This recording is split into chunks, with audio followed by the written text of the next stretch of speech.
Welcome, everyone, to this afternoon's session of the Washington History Seminar, International Historical Perspectives on International and National Affairs. And this afternoon, we'll be focusing on a new book by Vladislav Zubok, professor of international history at the London School of Economics, entitled Collapse, the Fall of the Soviet Union, published just a few weeks ago by Yale University Press. And joining us this afternoon are two discussants, Dina Feinberg of City University of London and William Taubin of Amherst College. I'm Eric Arneson from the George Washington University, co-chair of the Washington History Seminar, along with my colleague Christian Osterman of the Woodrow Wilson Center. The Washington History Seminar is a collaborative venture of the Woodrow Wilson Center's History and Public Policy program and the American Historical Association's National History Center. And for over the past decade, the seminar has been meeting weekly in pre-COVID times in person at the Wilson Center, and since the pandemic, here in the virtual realm. Behind the scenes are two people who make these seminars possible, Pete Bierstecker of the Wilson Center and Rachel Wheatley of the National History Center. We'd like to thank our institutional supporter, the George Washington University Department of History, as well as any number of anonymous individual donors. And as we invite you to join their ranks. On the logistics front, please note today's session is being recorded and can soon be found on our institution's respective websites. And when we get to the question and answer section of the webinar, we ask those of you with questions to use the raise hand function or the Q&A function on Zoom. And to those watching on Facebook Live, you can email questions to Rachel Wheatley at rwheatley, R-W-H-E-A-T-L-E-Y, @historians.org, whose email address will be posted in the chat function. And we'll call on as many folks as we can. And with that, I turn the session over to Christian Osterman, who will be moderating this afternoon. Christian?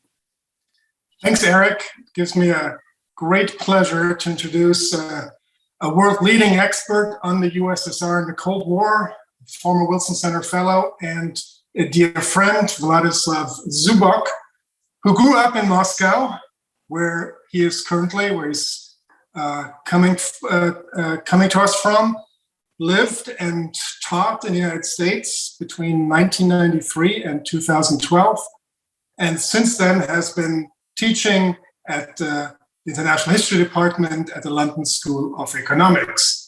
His best-known books include Inside the Kremlin's Cold War, published in 1996, A Failed Empire, the Soviet Union and the Cold War from Stalin to Gorbachev, published 2007, and Zhivago's Children, The Last Russian Intelligentsia, published in 2009.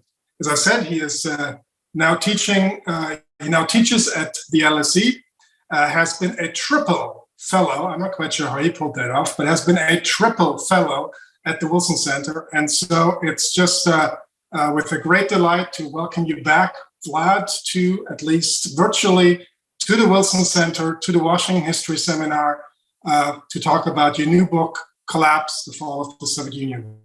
Over to you, Vlad. Okay, that was efficient and quick. It's a great pleasure to be among such distinguished friends and colleagues at the Washington History Seminar, which I attended in better times physically, many times. Just a few words about the book, and I beg those who listened to my spiel before, forgive me some repetitions, but I need to go through some basic arguments in my book before we start the conversation about it. I think what started me was my surprise many years ago. I could not really understand why the Soviet Union collapsed. And after years of searching, who can explain it to me, I decided to do it myself, to explain this event to myself, because in many books and many articles that I read, something did not click. Sometimes correlation was mixed with causation. Many wrote that communism in Eastern Europe collapsed in 1989 and then just added, then the Soviet Union collapsed, as if one thing led to the other automatically. And as I began to work on my own book, which was quite a while ago, I increasingly began to feel that much of evidence did not fit into existing patterns and paradigms. So I needed one of my own. So what do I argue? First, many Western observers declared later that the Soviet Union was doomed at least since the 60s, when Stalin's terror subsided and the Soviet communist system built by Stalin and before by Lenin lost in dynamism and exhausted its potential. It did not look so for those of us who lived in the Soviet Union at the time. Elites and people expected a younger leadership that would design and implement reforms. In 1985 came Mikhail Gorbachev, and the Soviet Union came up at seams within 5 years. What happened? Western policies, including Ronald Reagan's policies, did not destroy the Soviet Union. What did was a bad sequence of several things that were purely internal policies, leadership's choices, and chain reaction of destructive consequences. I would start with economic reforms that doomed the Soviet Union. It is a major paradox that neither the Star Wars, Afghanistan war, and the Soviet military-industrial complex, nor the Chernobyl disaster, the drop of oil prices, and anti-alcohol campaign, all taken together, didn't undermine and bankrupt the Soviet state. It is also wrong to claim that the Soviet Union died simply because its economy could no longer endure the Cold War. It was the reforms implemented under Gorbachev's leadership in 1988-89, above all sweeping economic decentralization and creation of autonomous enterprises and cooperatives. Rather boring subject, but those institutions gained the right to distribute parts of their profits. This reform was guided by a mixture of old prescriptions from the 60s and an idealism of Gorbachev himself, who wanted people to become masters of their own lives, but not in a capitalist way. Contrary to expectations of the architects of those reforms, autonomous enterprises and cooperatives began to channel those profits not into socialist investments, but into cash and salaries. This reform broke the tight partition between cash and cashless finances in Soviet economy, a rather interesting system, and created disastrous inflationary effects. Essentially, the Soviet state, for the first time, lost control over money printing. Money began to chase goods. And this was not all. Rather quickly, enterprises and cooperatives found loopholes to stop paying taxes and profits to the central budget, thereby defunding the central state. This was the biggest reason why the Soviet state began to move towards bankruptcy.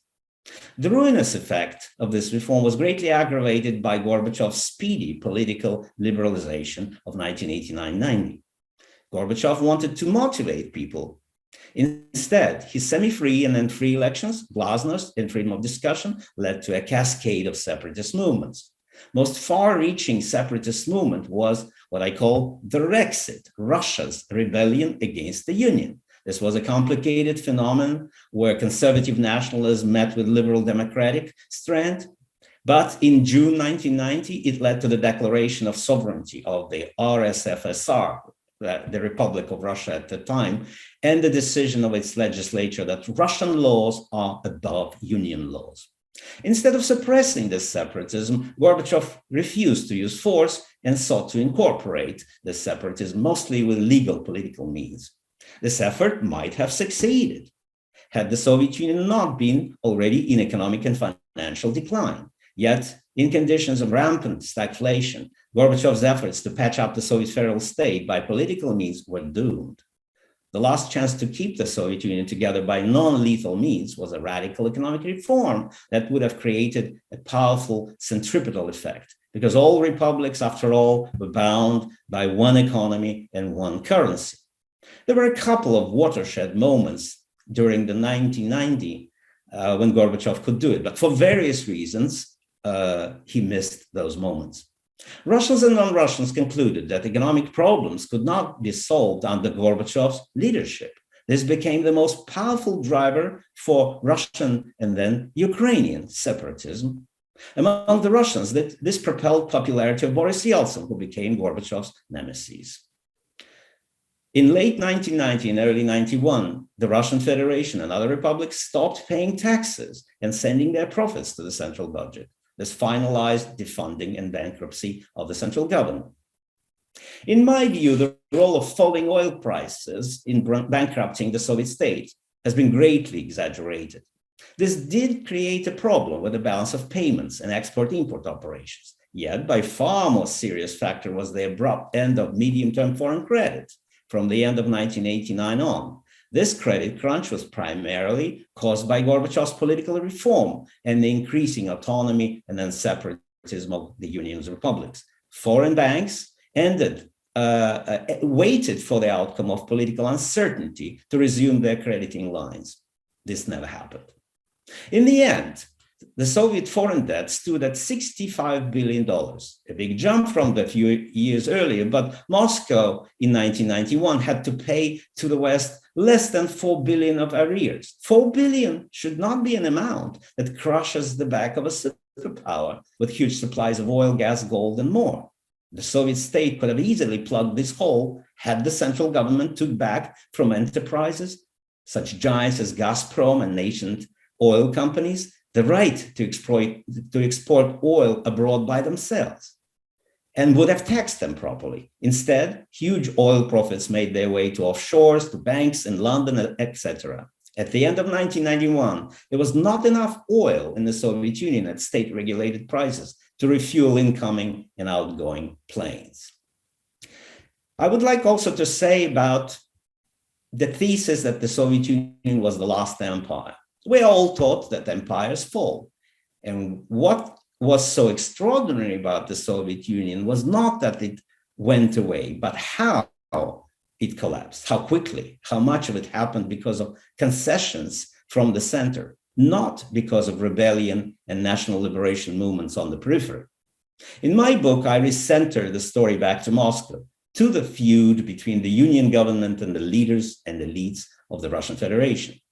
After all, George Kennan in 1946 wrote in his notebooks that most likely the Soviet Union may gradually mellow after years of Western containment.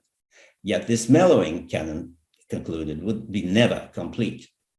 But Kennan also mentioned a radical option that was unlikely and had nothing to do with the West. It's about internal situation that would lead to something like what happened in 1919, 1920. There was no Russian civil war in 1990-91, like 80 years earlier. Yet the outcome of the developments at that time was the same. The Russians themselves destroyed their own empire and even the state. Gorbachev and his aides knew that the Soviet Union was unstable because constitutionally it was a federation of 15 republics. In late 88, some of Gorbachev's lieutenants proposed a constitutional reform to create a stronger presidential federation. Instead, Gorbachev pushed for stronger republics, despite the glaringly bad example of Yugoslavia. From the start, this course backfired in the Baltics, and a year and a half later, this course transformed a moribund Supreme Soviet of the RSFSR, that is Russian Federation, into a most powerful opposition to the center, de facto a second political elite that competed with the Soviet government. At the helm was Boris Yeltsin and the group of ex-party members who turned into Russian separatists and anti-communists. They played a truly pivotal role in undermining the Soviet state, and as I argue in my book, already in early 90s, wanted to dismantle the Soviet Union.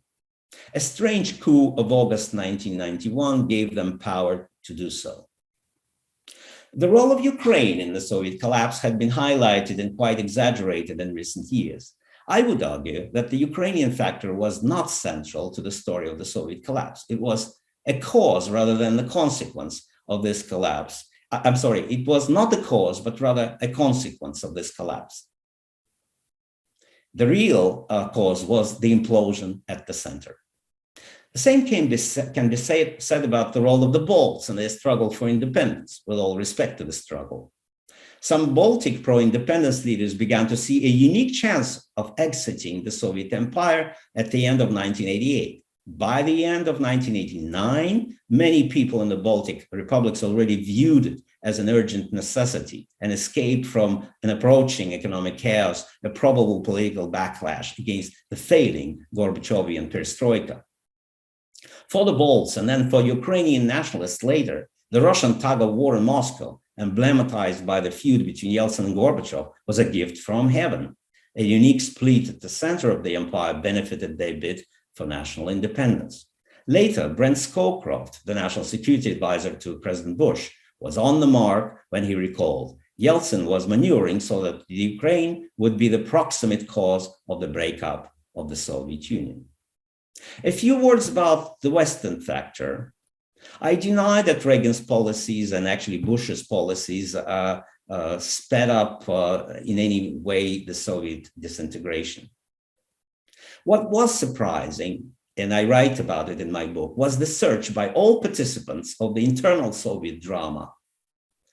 The search for Western, especially American, recognition, advice, and guidance. The Balts and the Ukrainians did it with the help of their diasporas and with some effect.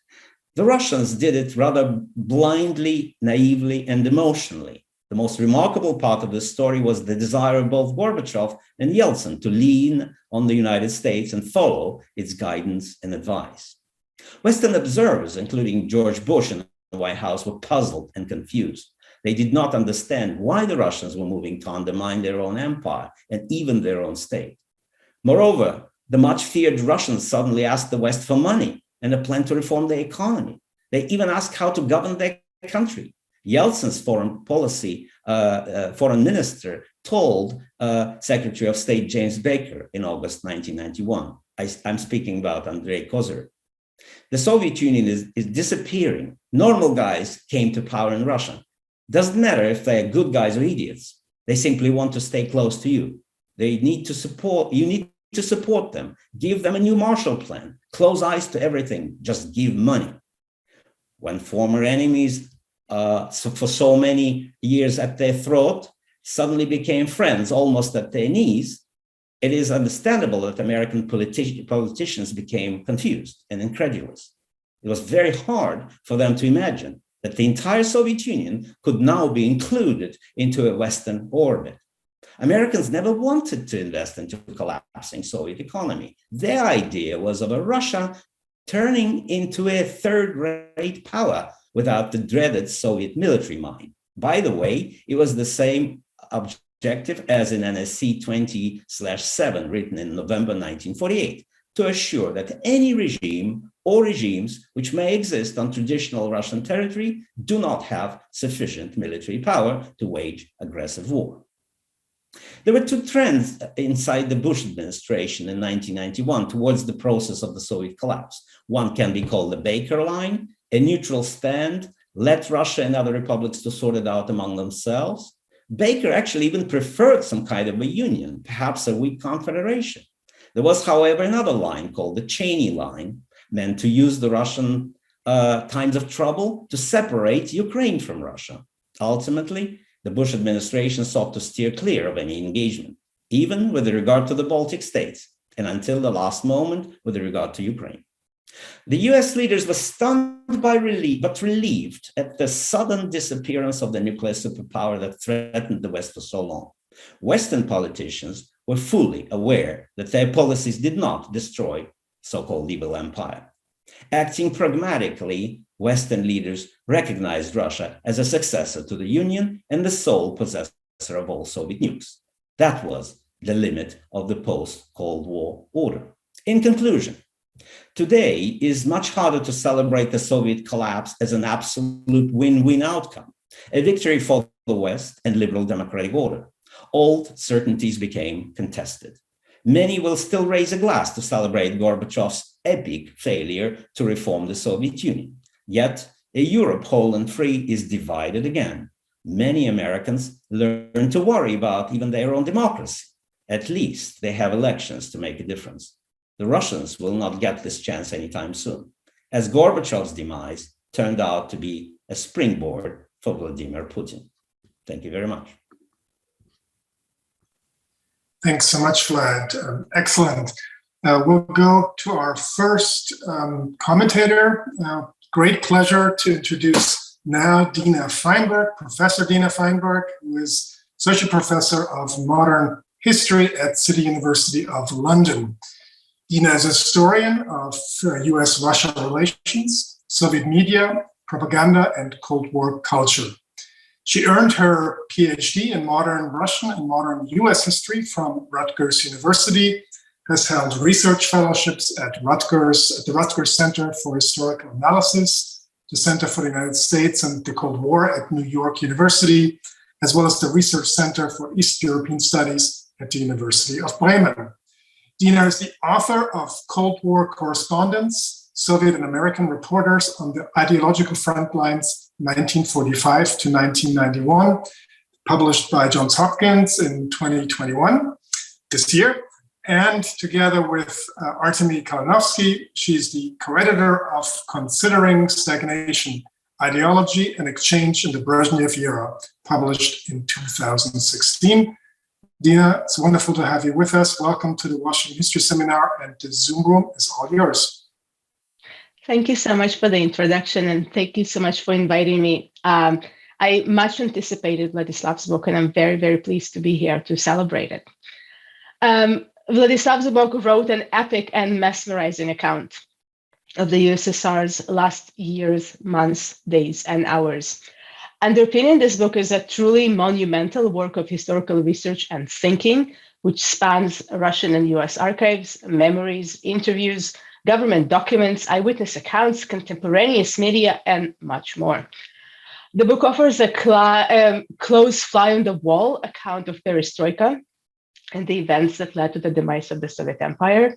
It follows the main protagonists into official meetings, special dachas, close secret discussions, and even into their heads. This is combined with a bird's eye view of history that captures complicated economic and political processes. The book is rich in both detail and insight. The writing is absolutely beautiful and engaging. And even though the story is well known, I did not want to put this book down, and I couldn't stop myself from rooting for various characters and exclaiming in disbelief at the contact of others. The cast of characters is breathtaking. The very incomplete list includes Republican leaders, economists, generals, advisors, activists, diplomats, people's deputies, world leaders, and of course, the main antagonists of the drama, Mikhail Gorbachev and Boris Yeltsin. Yet, the story has no clear villains or heroes. Rather, we are presented with a realistic and nuanced assessment of the principal personalities, their complexities and contradictions and flaws, and the ways many of them had changed and evolved over the years. At the heart of this drama is Mikhail Sergeyevich Gorbachev, whom the book treats with critical insight and empathy at once. I cannot possibly do justice to the book's multi-layered portrayal and assessment of Gorbachev, and so I will quote from the conclusion, which sums it up eloquently. Gorbachev's leadership, character, and beliefs constituted a major factor in the Soviet Union's self-destruction. He combined ideological reformist zeal with political timidity, schematic messianism with practical detachment, visionary and breathtaking policy with an inability to promote crucial domestic reforms. Those features made him unique in Soviet history. So my first question to Vladislav is, how did your understanding of Gorbachev evolve while working on this project? Was there a particular episode or insight that really struck or surprised you? The book asks us to complicate our imagination of Gorbachev, be it positive or negative. When I teach Soviet history, I highlight Mikhail Gorbachev's aversion to violence, of which I first learned from Vladislav's previous work. Gorbachev's ability to part with power, his vision of a better world, and sincere commitment to bringing about its realization. These qualities of Gorbachev receive a great deal of attention of the book, and they are especially striking when we teach or think about Gorbachev in an era when world leaders had shown little decency, thoughtfulness, or vision. At the same time, Gorbachev emerges as a flawed leader. We see him indecisive and insecure, ignoring excellent advice from his surroundings and systematically avoiding or postponing pragmatic solutions to Soviet Union's monumental problems. We see him concerned about his own image at home and abroad, occasionally vain and misled by Western expressions of love. While Soviet Union problems were pressing and urgent, much time was wasted on deliberations, discussions, and pontifications that led nowhere. Historians always try to genuinely understand historical actors and make sense of the worldview. But we often can help by develop a personal relationship with our subjects or engage with them through a human emotional register. So my other question to Vladislav, and forgive me if it's unfair, but do you like Gorbachev after spending so many years in his company, so to speak? A major actor in this book, but one that does not figure in the very helpful 5 pages list of dramatic personae, is Soviet history. All Soviet protagonists of the story are Soviet subjects who think in historical terms, whose actions are guided by their respective understanding of Russian and Soviet history, and who wonder about their own role in the historical process. First, there's Gorbachev's Leninism. The book shows clearly and in great detail how much inspiration and practical guidance Gorbachev drew from Lenin's persona and writing. He reads Lenin, he thinks, writes, and talks about Lenin. He turns to insight to Leninist thoughts and policies as he's trying to develop his own. At the heart of Perestroika is Gorbachev's desire to leave behind the legacies of Stalinism and of stagnation and put the Soviet Union back onto its Leninist track. Gorbachev's vision of Lenin develops over the years, partially influenced by the historical revisionism that his reforms unleashed. At some point, Gorbachev seems to realize that Lenin no longer offers the solutions to Soviet Union's troubles, but he's still finding it hard to part from Lenin. And reading this book, I wondered if he ever does. Historical thinking also manifests itself in the ways that principal actors in this story, most of whom are шестидесятники, the generation of the 1960s, reckon with the Stalinist past. Aversion to violence, this book tells us, characterized both Gorbachev and his generation and points to a deeper cultural and social transformation of the Soviet elites during decades after Stalin. Only by acknowledging this transformation and taking it seriously could we understand why violent solutions were avoided at different stages, or why brutal force was not used to prevent the Soviet collapse, roll back the reforms, or get rid of Gorbachev. However, the protagonists of the story, both inside and outside the USSR, don't seem to appreciate the transformation of Soviet elites had actually taken place. The fear that freedoms would be taken away and reforms thwarted casts a long shadow over Soviet political life. It drives Gorbachev, the republics, Yeltsin, and the democratic movement as they press on with their respective reforms. Their political programs pursue conflicting objectives and ultimately destroy the Soviet system from within.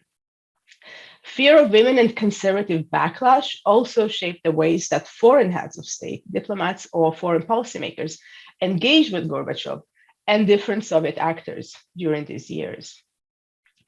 Even though Gorbachev's reforms failed to save the Soviet economy or revitalize the Soviet project, they are clearly transforming national and republican politics. New thinking in foreign policy radically entered Soviet Union's engagement with the world. And so I wonder, Vladislav, if you could please talk a little bit more about the impact of glasnost and the new information policies on this process, and about the role of glasnost in the Soviet collapse. The West, especially the United States, is an important actor in this drama. And here the book directly challenges the conventional narrative of the role that the West had played in the efforts to reform the Soviet system and its collapse. The book clearly shows that Soviet reforms were initiated and driven by the Kremlin, and it was the Kremlin that had set in motion the political processes that resulted in Soviet Empire's disintegration. In this process, however, the West mattered a great deal, first and foremost, to the Soviets themselves. It is Soviet actors who are trying to convince the West of their sincerity and commitment to reform, who turn to the West as their advisor, guide, and confidant, and who compete with each other for recognition and support from the West. Crucially, Soviets' hopeful investment in the West was of their own making. So when they imagined scenarios for better lives and integration into the Western community failed to materialize, the disappointment was also of epic proportions. The West had always been central to Russian and Soviet self-understanding, but the book suggests that aspirations, hopes, and dreams that Soviet elites associated with the United States during these years were epic and unprecedented. And so my final question to Vladislav is, why do you think this is the case? how come the US assumes this larger-than-life status in the Soviet Union during this period. In many ways, the role of the US in the drama of Soviet reforms and collapse revolved around what it did not do. Crucially, it did not heed Gorbachev's repeated requests for financial helps that could have supported his reforms and saved Soviet economy from disintegration. What the US actually did is actively prevent European nations from offering such assistance. It did not develop a Marshall Plan for Soviet Union and its successor states, an absence which had decisively shaped the region in the post-Soviet decade and continues to do so today. The readers of this book are bound to think about disasters narrowly avoided or roads not taken. The collapse of the Soviet Empire could have evolved into an epic international disaster, given the multi-ethnic composition of its many parts, toxic variants of nationalism unleashed in the late 80s and early 90s, and the presence of nuclear weapons. On the other hand, it was also a missed opportunity to build a radically different post-Cold War order that would have incorporated the Soviet successor states in a meaningful way. Thank you. Thanks so much, Dina. Vlad, would you like to respond to some of the questions? Well, thank you very much for using the word epic so many times, in particular to the events that I described, because I do think so. It was so dramatic that I searched for various ways to convey it to the reader. I borrowed some phrases from Thomas Carlyle and about the French Revolution, from Shakespeare, and so on and so forth, because I lived through it and I understood at the time that something totally grandiose was taking place. But of course, my hopes and expectations 30 years ago and 31, 32 years ago were very different from what happened. Do I like Gorbachev, and how my Gorbachev was evolving as I was writing a book? I think it was evolving during 30 years because I began to think about this topic almost immediately after 1991. I met Mikhail Sergeyevich. I was completely charmed by him. And I think I tend now, well, then, of course, we haven't heard from my dear friend and colleague, Bill Taubman, who wrote a fantastic biography of Gorbachev. I was always in conversation with Bill about Gorbachev and then with his book. So I guess, I take a very highly dialectical approach to Gorbachev. I vacillate, in simple words. I like him at times.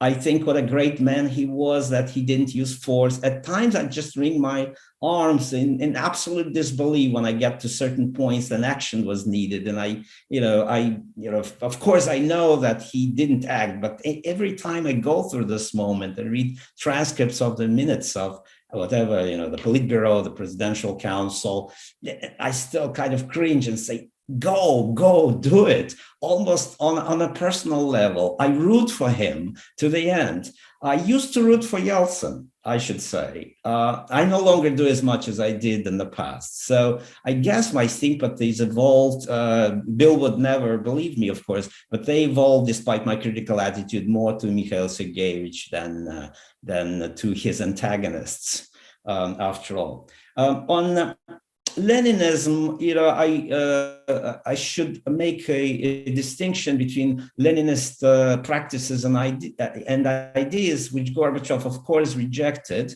and because he attributed those practices and ideas to Stalin, more to Lenin. His Lenin was a highly idealized vision of Lenin. I sort of understand that in the political culture where Gorbachev grew up, he had a sort of a binary, a good Lenin and a bad Stalin, like so many millions of Soviet people and so many people of the 60s. But what is so amazing is Gorbachev kept this binary into the late 80s, almost into 1990, when most of people stopped thinking so. So on the impact of glasnost, Bill knows, we met with him when I was a participant of glasnost, and I set up various discussions in Moscow to promote glasnost. What I do, however, in this book, I do not describe glasnost as something, as a partisan. I try to factor into all other things that were happening. And I think we reached a moment, maybe not, maybe I'm mistaken, when a historian can approach this amazing era without being judged as being for progressive forces or against progressive forces, but to be judged as an analyst who sort of views them as a vortex of developments and events. I think glasnost was fantastic. It emancipated so many of us, but it complicated enormously, what happened then. Having said there, I would take it back and say, but probably without some glasnost, particularly discussion of economic problems, we would not have had even 500 days in 1990, that program of radical transformation of economy. What is so crucial to underline? Gorbachev himself became a partisan of glasnost at some point. He visualized glasnost as a tool to dislodge party bureaucracy, as liberate people to do something that he himself did not have a clear idea what should be done. So that Gorbachevian, I would say, kind of populist vision of history maybe should be covering glasnost as well. I will let people talk, and they will come with something that I cannot come up with myself as a Soviet leader. That was so strange to me in a retrospect, particularly now when we have a very different leader in Russia who pontificates and tells people what should be done. That Gorbachev again comes through and is an absolutely unique phenomenon. Very much, however, a product of his time and his generation, but at the same time, I call him a hapless leader, a hapless captain, both in the sense that he didn't quite know where to lead the Soviet ship, and the fact that he was not particularly lucky. Thank you. Sorry, I didn't speak about the last question, but maybe later. That's fine. That's fine. Before I introduce our second commentator, let me remind our sizable audience, which reads like a virtual who is who of Cold War history, that there are three ways for you to participate. Our preferred way is for you to use the raised hand function and be put into the queue so we can call on you in a moment to have you join us in this conversation directly. Or you can use the Q&A function and post your question, and I'll post it in turn to our panelists. Or as Eric mentioned, you could also email Rachel Wheatley at historians.org. With that, let me introduce our second commentator, which also gives me great pleasure. One of the truly preeminent scholars of Russia and the Soviet Union in this country, Professor William Taubman, the Bertrand Snell Professor of Political Science Emeritus at Amherst College. He received his AB in history from Harvard back in 1962, deep in the Cold War, and a PhD in public law and government from Columbia in 1969. He is the author of Khrushchev, The Man and His Era, published in 2003, which won the Pulitzer Prize for Biography and the National Books Critics Circle Award for Biography. And he's the author of Gorbachev, his Life and Times, published in 2017, a finalist for the National Books Critics Circle Award. He is also a former Wilson Center Fellow, and for many years chaired the Cold War International History Project's Advisory Committee. Bill, it's wonderful to welcome you back to the center and to the Washington History Seminar. The Zoom room is all yours. It is a pleasure for me to be part of this discussion. Vlad is an old friend. I'm glad to meet Dina, and I guess that out there in the audience are a lot of other people whom I know and have read and I'm eager to interact with. Let me say, by way of beginning, that this is a very important book, particularly as it analyzes 1991. It is, I think, the best account we have of that year, the most detailed account. I would even say it goes farther and deeper than any other book on the subject, including my own, my biography of Gorbachev. Of course, Vlad ranges far beyond Gorbachev, but he still gives him central place. And I would say his assessment of Gorbachev in the end, despite his ambivalence that he just described, is rather strongly negative. Vlad cites various causes, as you heard, of the collapse of the Soviet Union, including ethnic separatism, economic implosion, political polarization, but he blames Gorbachev for unleashing a perfect storm. Let me read a sentence or two from the book on page, I think it's 427. As this book has explored, the Soviet Union fell victim to a perfect storm, and you heard him use this word, a hapless captain. In 1980s, the Soviet leadership under Gorbachev launched an economic and political changes of great magnitude. The ideas and designs underpinning these reforms were, however, fatally outdated, economically flawed, and led to the destruction of the existing economy and polity from within. Now, in my biography, I agree that Gorbachev made numerous key mistakes. And like Vlad, as I worked on my book, I found myself urging him to go farther, to act more decisively, to do things that in retrospect I could see might have worked out better than what he did at the time.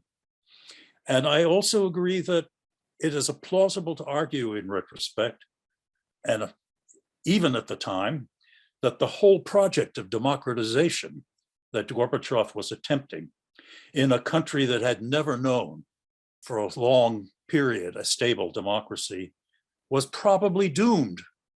It's plausible to argue that. But nonetheless, I'd like to raise two sorts of questions about Vlad's account, centering on Gorbachev, because that's where my interest has been, which I would be very happy to hear his response to. One part of my approach is to discuss alternatives to Gorbachev's project that Vlad mentions and seems to endorse, because the question in my mind is, might they not have ended up even worse than Gorbachev's project? And the second is how to evaluate what sort of credit is due a decent man, a man who was seeking to do what was morally right, as he understood it, in the dirty world of Soviet politics. I'll come back to that in a minute. Let me start with alternatives. In his book, Vlad mentions two alternatives, which I think really in the end amount to one. On page 229, he says, the summer of 1991 began without a consensus on the future of the Soviet Union and how to adapt its economy to the global market. And here's the line: the most natural choice would be a combination of state capitalism and liberalization of small businesses, the road already taken by China. In other words, I think what Vlad is imagining is that the road not taken, which Gorbachev should have taken, or should have certainly considered more seriously than they did, was the Chinese path: radical economic reform while holding off on political liberalization and being prepared to use force and violence when people objected to the results of economic reform. The second place where Vlad enunciates an alternative is on 428. He says, only a hardcore determinist could believe that there were no alternatives to Gorbachev's policies. And here comes the sentence: a much more logical path for the Soviet system would have been the continuation of Andropov-like authoritarianism, which enjoyed mass support, combined with radical market liberalization. As I say, I think that sounds a lot like the Chinese road. Radical market liberalization combined with Andropov-like authoritarianism. Now, my reaction to both of these roads not taken, or maybe just one, my first reaction is to say that Russia is not China. Obviously, the economic reforms, I don't have time to go into this, but you can certainly imagine an argument that the economic reforms would not have worked as well in Russia as they did in China, both reflecting the fact that the Russians had been living under Bolshevism since 1917 compared to the Chinese Revolution in 49, and maybe even referring to the skill with which Chinese have adapted to entrepreneurship both in China and in the diaspora. What I'm imagining, in other words, is that the alternative, which Vlad imagines, might well have led to a kind of turmoil that would have required even fiercer crackdowns than occurred at Tiananmen Square. And the same thing goes for the Andropov alternative. Radical market liberalization would probably have led to raging inflation and unemployment and unrest, producing again a kind of crackdown which Gorbachev was unwilling to impose, but Andropov would have. Now, let me just see if I can find that quote. Here's Vlad elaborating on this a little bit. The Soviet Union would have been reformed in a more conservative way, the one that Andropov had envisaged. There was significant potential for change inside the Soviet elites, even including the party nomenklatura and the military-industrial complex. The power of money was central and crucial to the behavior of Soviet elites during the last years of the Soviet Union.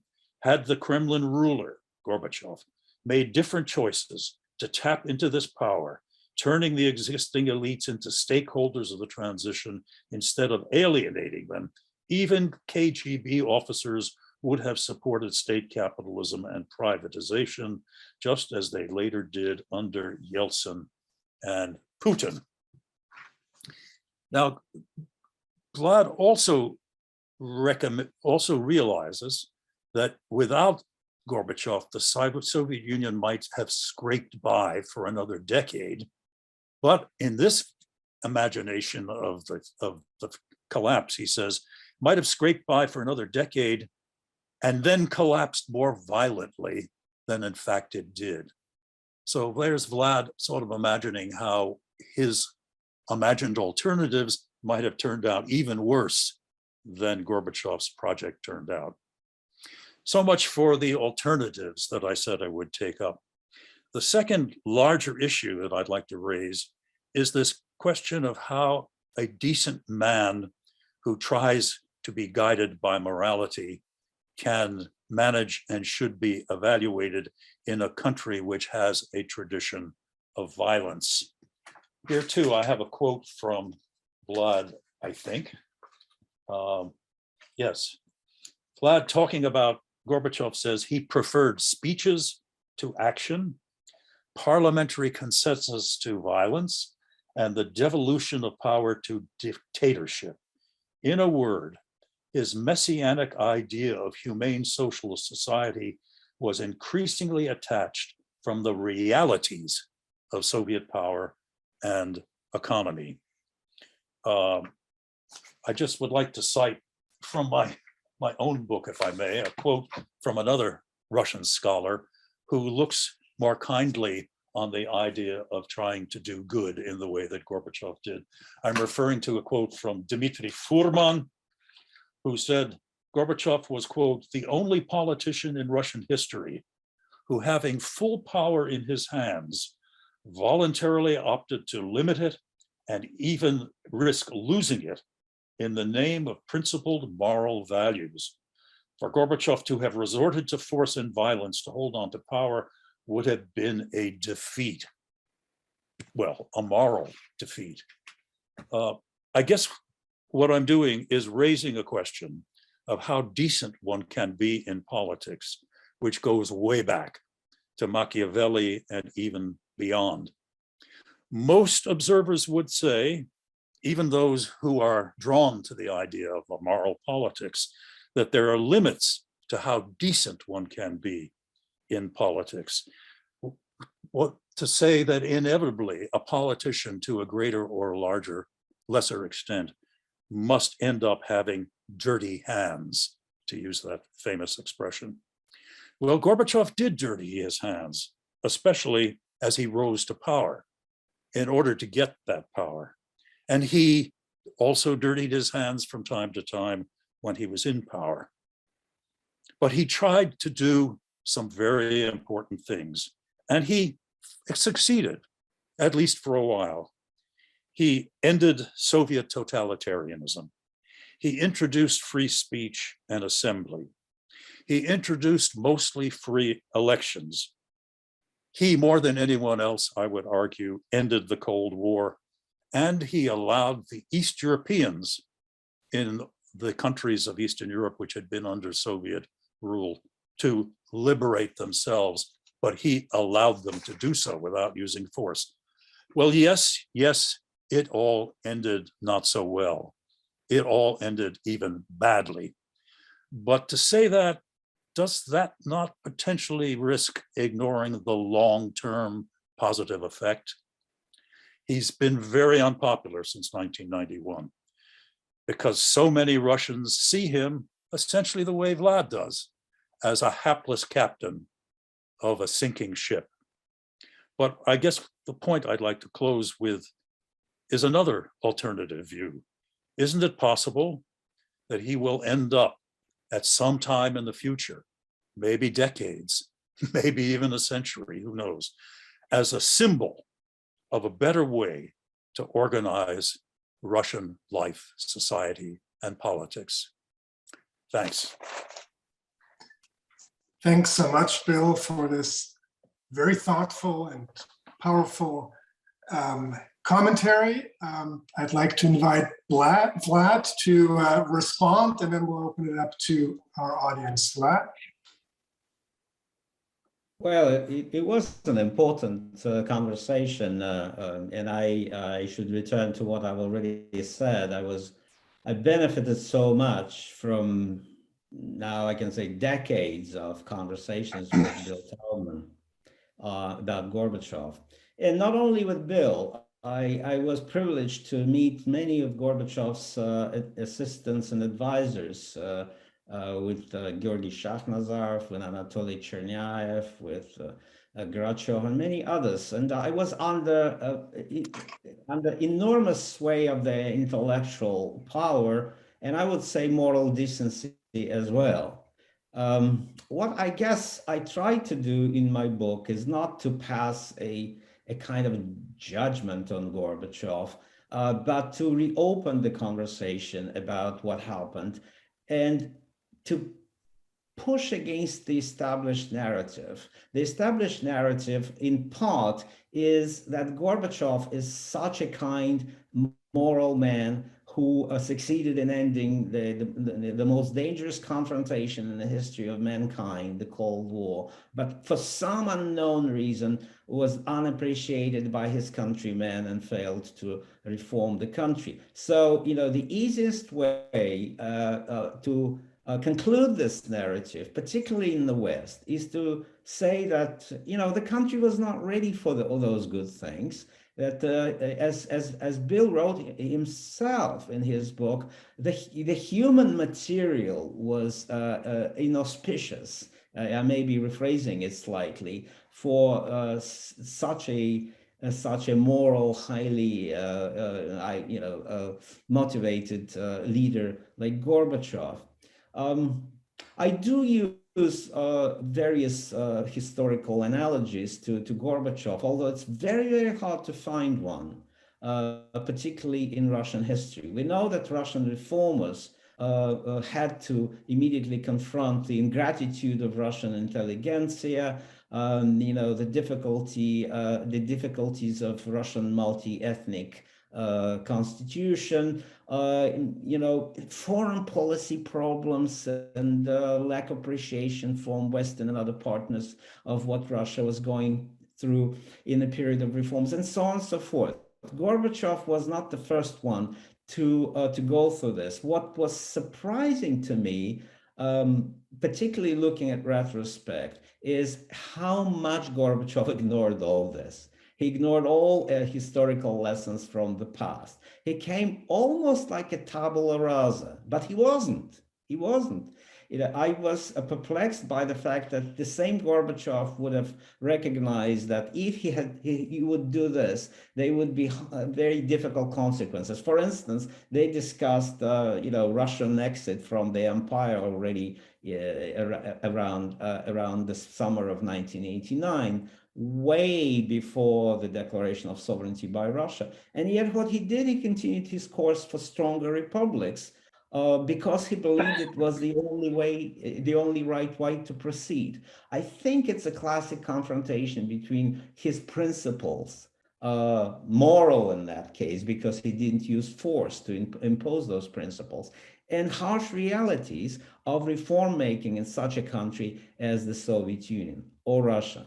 So where would you lean if you confront inauspicious terrain? Would you stick the ground and just sit on a sinking ship like a proud captain? And then, you find that Gorbachev did not sink with the ship. After all, he was much revered in the West. He continued to be lionized as a very successful foreign policy leader. The West, in fact, and I write about it at the end of my book, designated two unblemished heroes at the end of the Soviet drama. Baker in his Princeton speech spoke about Gorbachev and Shevardnadze. Those were true, unblemished heroes of the Soviet story. However, the Soviet people had full right to disagree with this estimate. Not only Russians, but the Lithuanians did not want to give Gorbachev a credit of a moral man because he shed blood in Vilnius and so on and so forth. So history is dirty business. Changing lives of so many millions of people cannot be done with so-called clean moral means. I'm sorry to say it, but where do we see clean moral ways that avoid violence, avoid crushing collapses of empires, and so on and so forth? So, I guess it's a continuing conversation that my book, of course, does not plan to finish.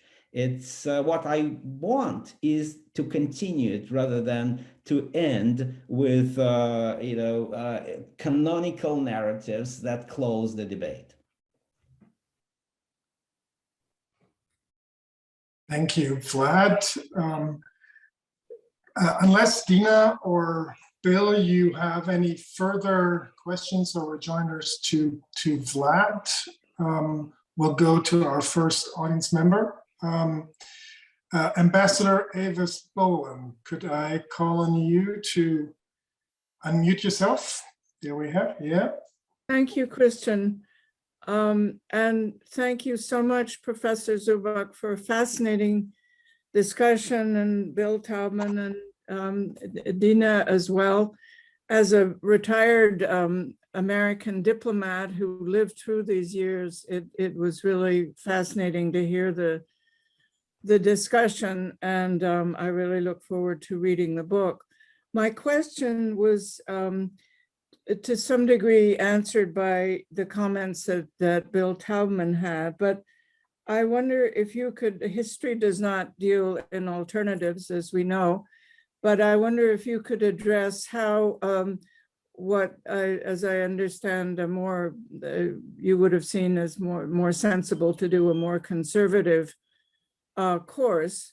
Would the Soviet Union have held together? Were there not nationalist forces that were driving it apart anyway? And what would Eastern Europe have looked like if you assume a willingness to use force this could have all ended very badly. Thank you. Thank you, Avis. Vlad? Well, I guess I'm invited to return to the question that Bill asked about alternatives.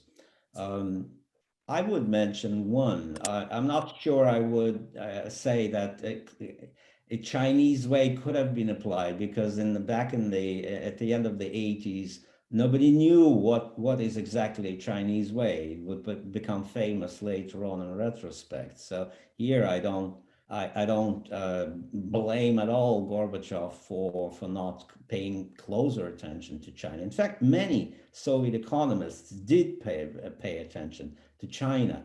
It is just the fact that Gorbachev rejected the Chinese way, again, on the ground of his principles, high principles. He said, I don't want a Tiananmen Square to happen on the Red Square, his famous phrase upon returning from China in June 1989. What is so interesting, however, that he had an advisor, economic advisor, Nikolai Petrakov, and Nikolai Petrakov tried to explain to Gorbachev that national separatism in the republics was probably the most serious danger to the Soviet Union. And there was a way to mitigate that danger. Of course, we know that national separatism, once it starts, never goes away completely. However, it can be managed. It can be managed by economic, financial tools,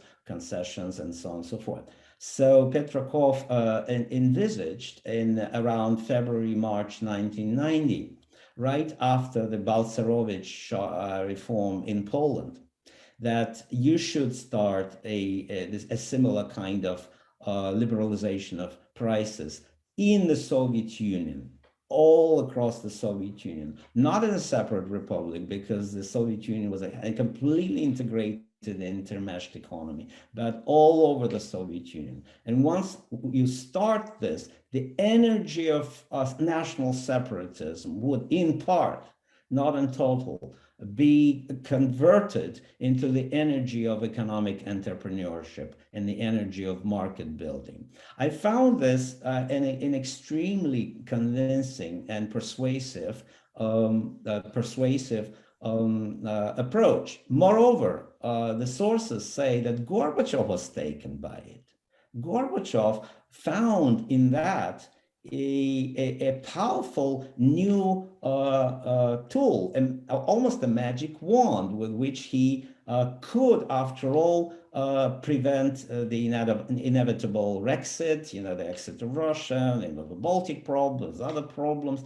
However, he got stalled later on, and no one, including Petrakov and other economists, could understand why he got stalled. What he hoped for was not unclear. It was absolutely evident already in 1990 that you cannot just sit and wait. You could not outweigh the mechanisms that he himself had launched, that he himself had legitimated with his political reforms. So that I found quite unlikely combination of the existence of powerful and quite credible alternatives, which you may call Chinese, you may call something else, but Gorbachev just, for some unexplained reasons, didn't take this road. Thank you. Dina and Bill, feel free at any time to chime in as well. Let me turn to our next audience member, Amanda Moore, and then we'll go to Jeremy Suri.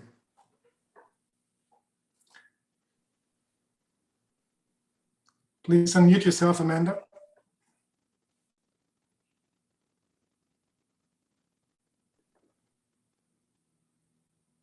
We can't hear you. Amanda, if you could please mute yourself.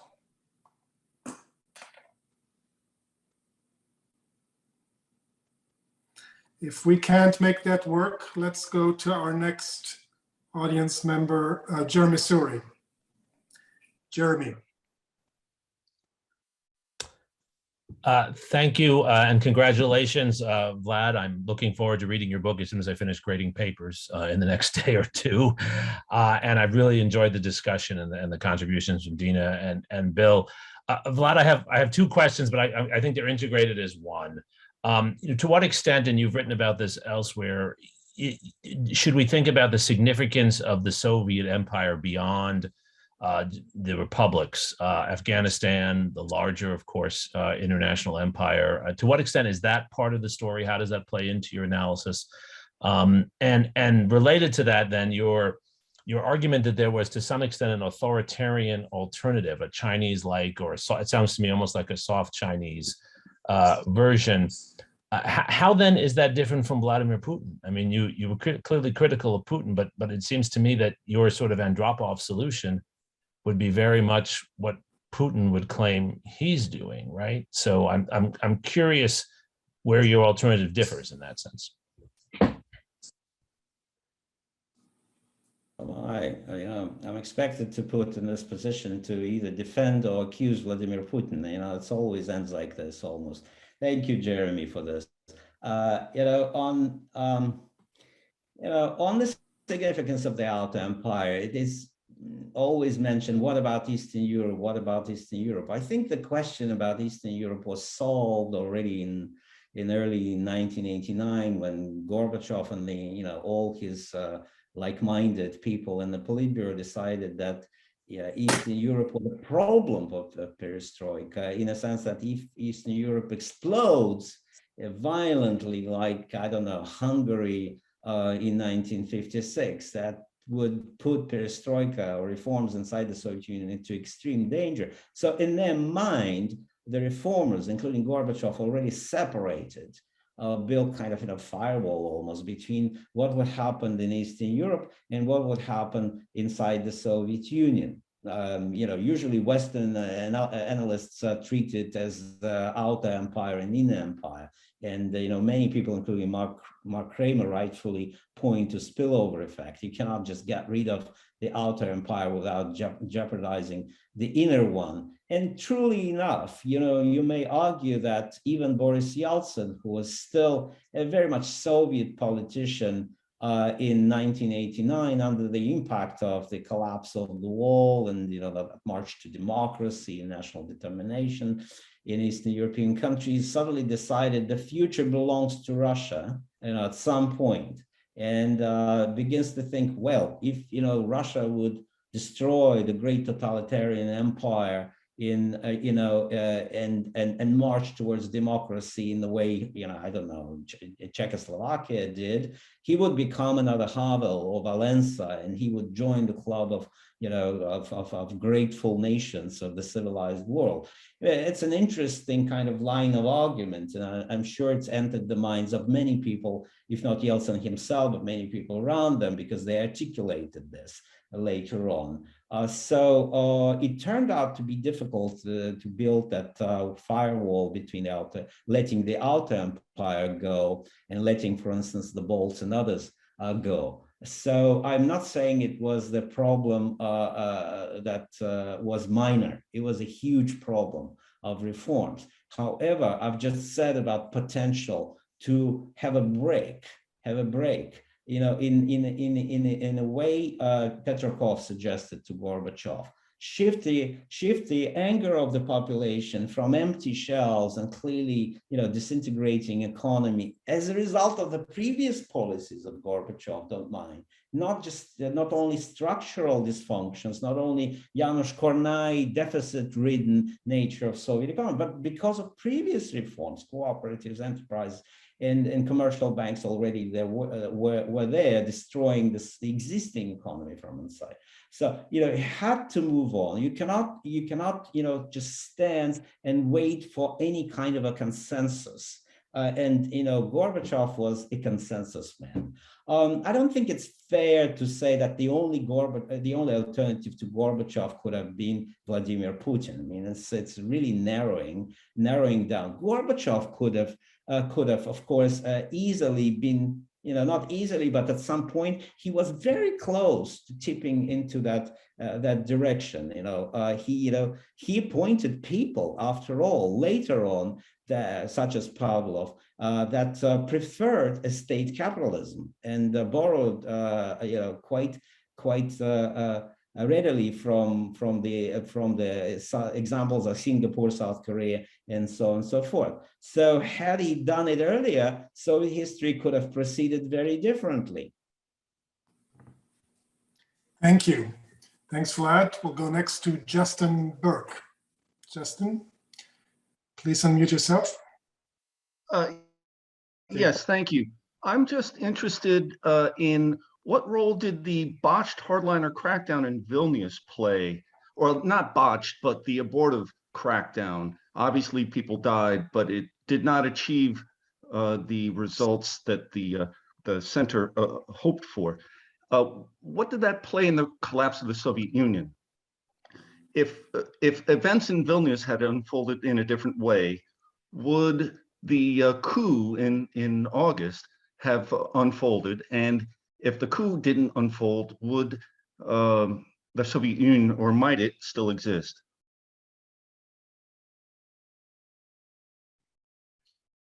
Okay, it's very difficult to imagine that the Soviet Union could have continued without the massive use of violence and force, without the radical economic reforms. Economic reform, the road not taken during 1990, could have given the Soviet Union more than just one means to maintain, the old, call it imperial Soviet space, economic, financial, and so on and so forth. Gorbachev essentially forfeited those chances during 1990. So he was left only with those people who could use only force, and everything they knew and was trained to do was to use force.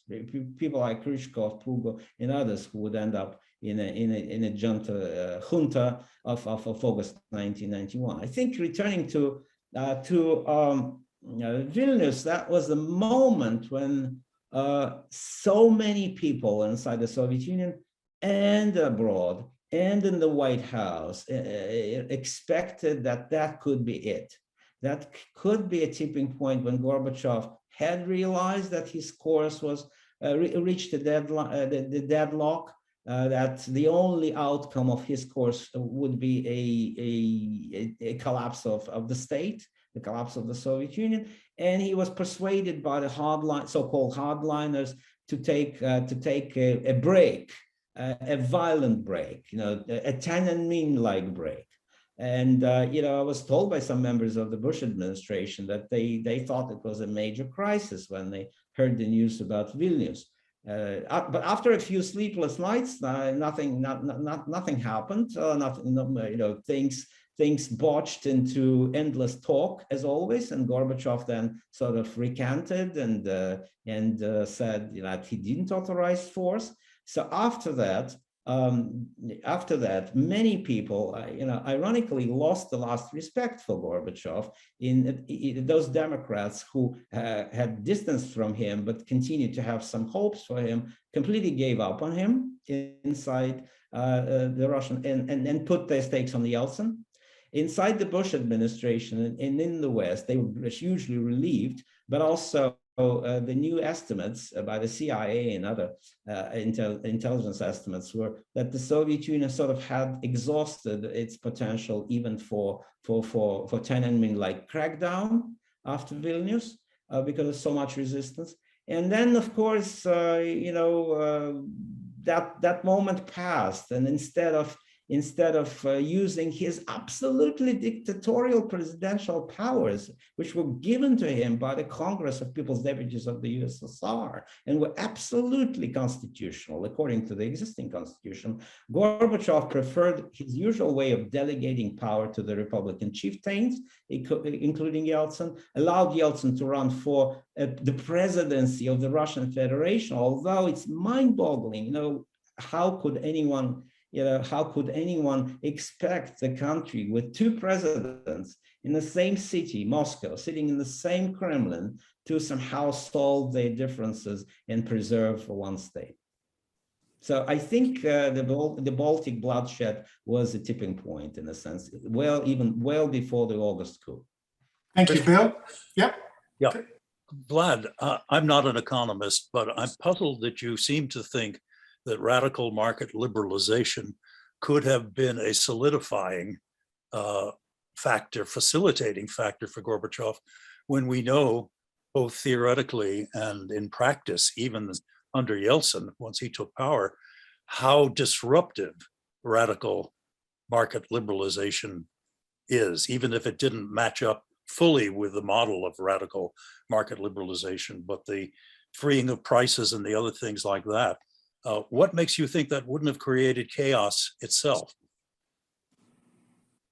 What made me think so, and what Nikolai Petrikov believed at the time, that there was still the state existing, and the state and state bureaucracy could have played some role, both of becoming stakeholders, as they did later, in radical market reforms and privatization, and in being retrained as experts in regulating that market. I wouldn't give up on Soviet apparatchiks. Usually people consider them as, the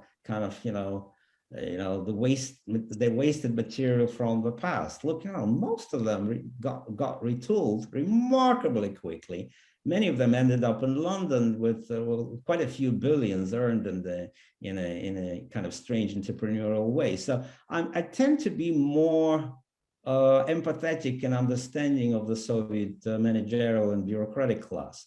The difficulties and traumas that did happen since January 1992, to a large extent, were related to the self-destruction of the state.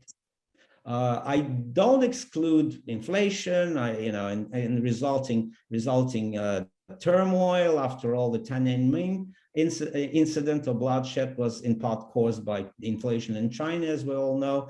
But with the existing state, with the repression mechanisms intact, you have more ability to regulate the resulting social tension. I know it sounds a little bit, again, authoritarian, cruel, and so on and so forth, but didn't all great Western democracies use coercion, force, and so on and so forth, and many unpleasant things to build their market economies in the past? Thank you. We'll go next to Stuart Umpleby. Stuart Umpleby. Hello. Yes. My question was whether Vladimir Lefebvre's theory of ethical cognition, he describes two theories, one that dominated in the Soviet Union, one that dominated in the West, was influential in bringing about a peaceful collapse of the Soviet Union. The theory was used very explicitly, very deliberately, very consciously in both Moscow and Washington at the time in order to bring about a peaceful transition. Was it effective? Could you just, for the audience that's not a specialist audience, explain the theory? Certainly. Vladimir Lefebvre was a strategic thinker in Moscow at a time that he decided to emigrate to the United States. He wrote a book called Algebra of Conscience, a theory of ethical cognition in the United States and the Soviet Union. He was a mathematician and a psychologist, and his theory is extremely interesting. He says there are two theories of ethical cognition. One is that that confrontation is good and compromise is bad. That would be for the Soviet Union. The other is that compromise is good and confrontation is bad. That would be for the United States.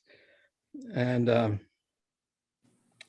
if you're not familiar with the theory, I have found it extremely useful in understanding politics and transitions in Eastern Europe and so forth. All right. Thank you. I think that's hopefully helpful. Vlad, would you like to respond to this question? Well, this is why I wrote the book. I I get some terrific feedback from people about things that I never heard before. So I never heard of Vladimir Lefebvre's theory, and never encountered the traces of any influence of this theory on any of Soviet or Russian or any other actors at the time, but I would gladly take a look at it. I was already approached by a Trotskyite today to say that I'm wrong, deeply wrong in my book, to say that nobody predicted the inevitability of the Soviet collapse. The Trotskyites had expected it since 1930s, after the bureaucratization of the revolution. So, you know, I'm open to all kinds of suggestions. Excellent. Yafeng Shah, you're next. Yafeng. Hi, thank you very much for the excellent book and presentation. My question is about how you define the end of the Cold War. When did Cold War end? President Reagan says the Cold War come to an end in later 1988, but many, of course, talk about the fall of Berlin Wall, the collapse of the Soviet Union, but also unification of Germany. So what's the point you think the Cold War came to an end? Or do you think that the end of Cold War is a process? Thank you so much. Thank you for this excellent question. By the way, I use your book with Shinji Hua in my course, and we discuss it a lot. Thank you for what you do. You know, this is a good question because it sort of allows me to contrast the approaches of Western powers, particularly the United States, and Gorbachev, the Gorbachev-Shevardnadze leadership in the Soviet Union towards ending the Cold War. From the perspective of Gorbachev and Shevardnadze, I'm not discovering anything new, I'm just repeating what others wrote. The Cold War ended at Malta in December 1989. And from then on, Gorbachev and then other actors impatiently and then almost desperately were looking for a cooperation and partnership with the United States and NATO and, you know, Western Europe and so on and so forth. But what is interesting that from the American perspective, the Cold War did not quite end. And for them, that was the process of locking in the gains in Germany, annexing East Germany, you know, absorbing Eastern Europe into, you know, one Europe, and other things. So this Cold War mentality was such a strong path dependency for the US policymakers that during the key discussions in the fall of 1991, I mentioned Cheney, and not only Cheney, practically the entire administration, they continued to speak in Cold War terms in one way or another. And of course, we have a famous example of George Bush, who, of course, in January 1992, that is after the Soviet Union disintegrated, and his friend Gorbachev resigned, he came up with this address to the nation saying, you know, by the grace of God, America won the Cold War. So meaning completely conflating, you know, separate events, the collapse of communism in Eastern Europe, the collapse of the Soviet Union, and the collapse and the end of the Cold War. So that became one of major narrative in American mentality that I think caused a lot of harm to US-Russian relations. Thank you, Vlad. I wanted to bring in a question posted by Ron Odom. The thesis that Reagan's policies were instrumental in the fall of the USSR have often centered on the economic strains that the Reagan Strategic Modernization Program and SDI placed on the Soviet economy as they attempted to keep up with US spending and technological innovation. Is it correct to say that you reject this view completely? Would it be more correct to say that Reagan policies had more of an effect on the choices the Soviet leadership made rather than directly on the health of the Soviet economy? Are the consequences of Reagan's first-term defense policies confined only to US domestic political history or to only the history of NATO? Well, I would go with a more nuanced approach to this question. I would completely reject, the word completely is strong. Okay, I simply reject that Reagan's policies, including Star Wars, bankrupted the Soviet Union, somehow forced the Soviet leadership into major economic reforms. Those reforms were in discussion completely independently from the Reagan presidency or his policies. In terms of, in pure economic terms, and I'm repeating what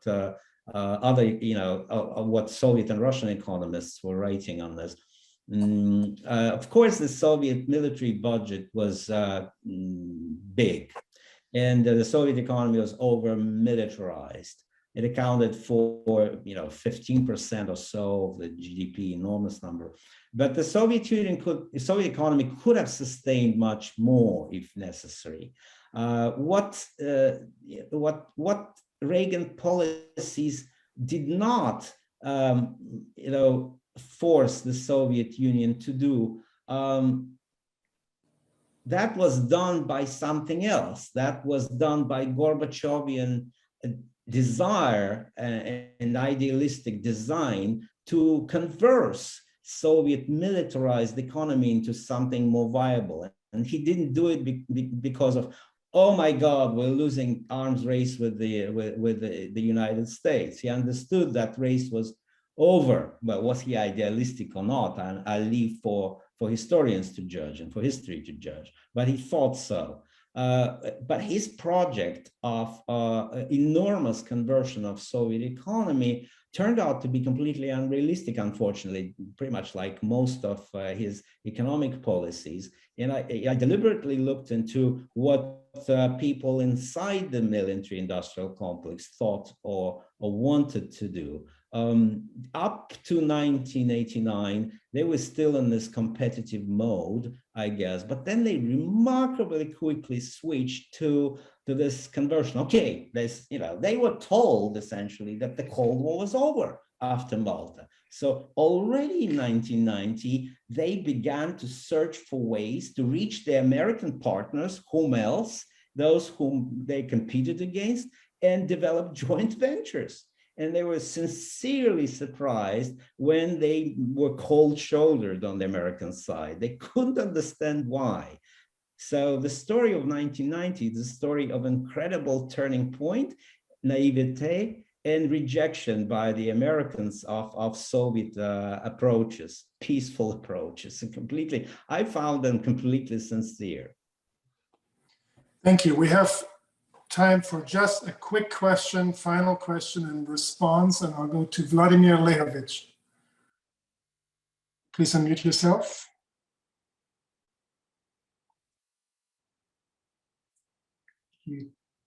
Please unmute yourself.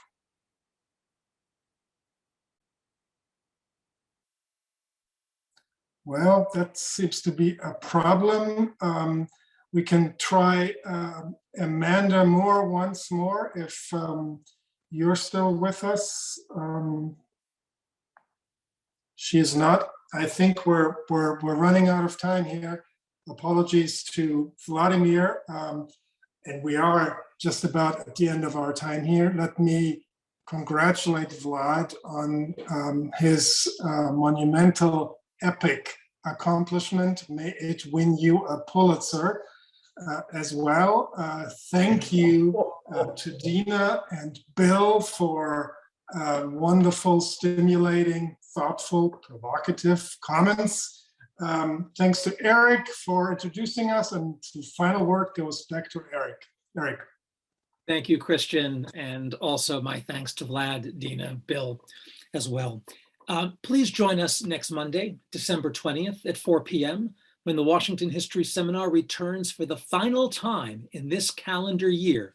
Don't worry, we'll be back in January, and we'll explore Robert Parkinson's book, 13 Clocks, How Race United the Colonies and Made the Declaration of Independence, with commentators Derek Spires and Rosemary Zagari, a session that's being co-sponsored by the Omohundro Institute of Early American History and Culture.